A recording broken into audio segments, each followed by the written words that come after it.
Hey everybody, so as we move into the next few weeks, it's going to be time to start with our small groups, our working in RTI. And so obviously you guys have a lot of control how you run your RTI, but some of us may be feeling like, where do I start? Where do I go? How do I use Lexia to my benefit? And then what happens next?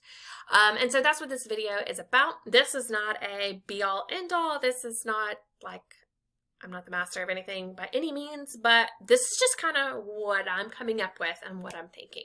So first of all, every single Monday through Thursday, my students will be working in Lexia. They'll be put in individual breakout rooms, sharing their screens, and my social studies teacher is going to help monitor Lexia. Meanwhile, my goal is to pull students.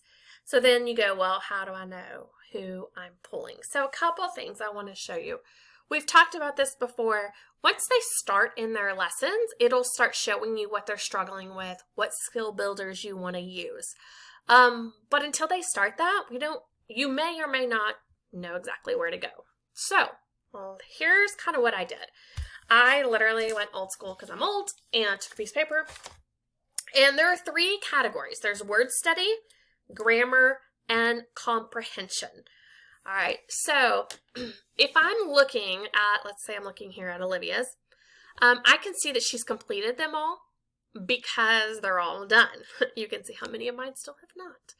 So looking at Olivia's information, if I click on her name, and I'm sure there are other ways to do this, but a couple things, she has already started on her word study, which is great because that's the one thing I don't want to teach. And I can see where she's working, what she's working on. I can also see, there's 3 levels. Foundational level is K through 2.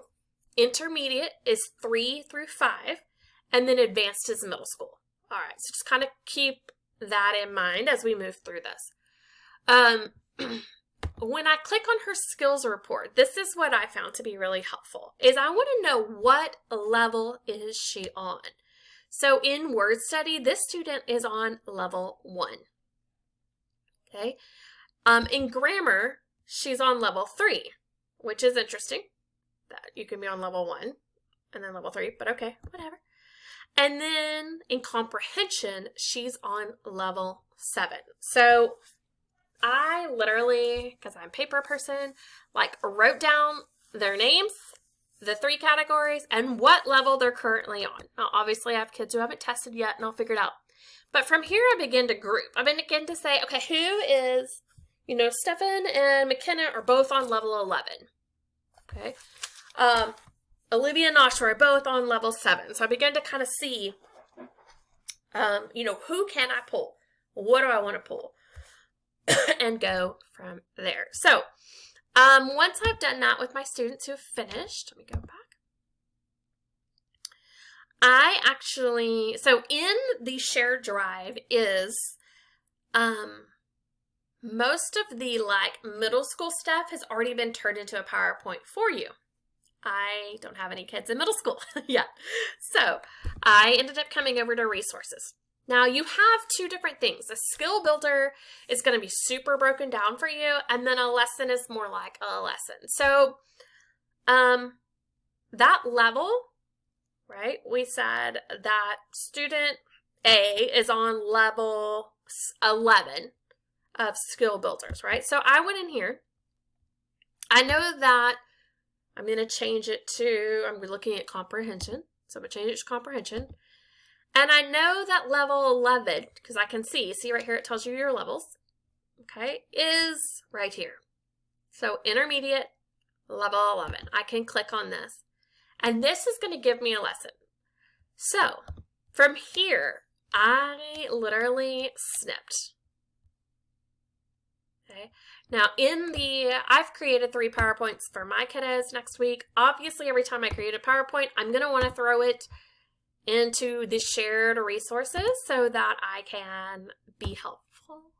And because there's no reason for all of us to be working, for all of us to be creating, doing double the work. Let's work smarter, not harder. So I go into my ELA resources. That is not what I want. Yes, it is. And I could find in skill builders where I label it comprehension level 11. So if you happen to have a group. And literally all I did is snip what came from 11 over there and put it in theory.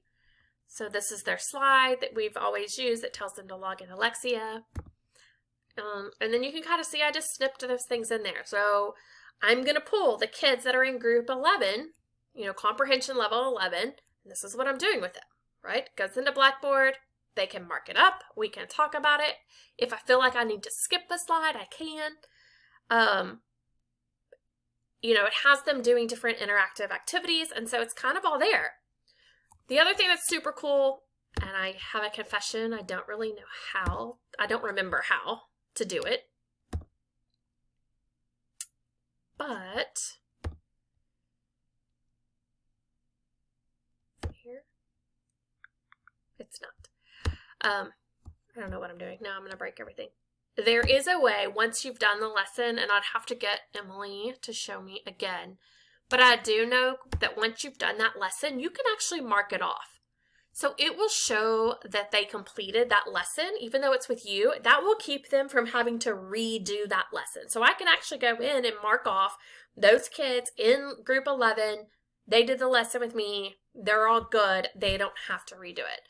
Again, can't really remember how to do that. And as soon as I do, I will let you guys know. So just one more time real quick. Step 1, click on it. I run their skills report. This lets me know exactly what level they're on. I made a little chart here so I could group my kids.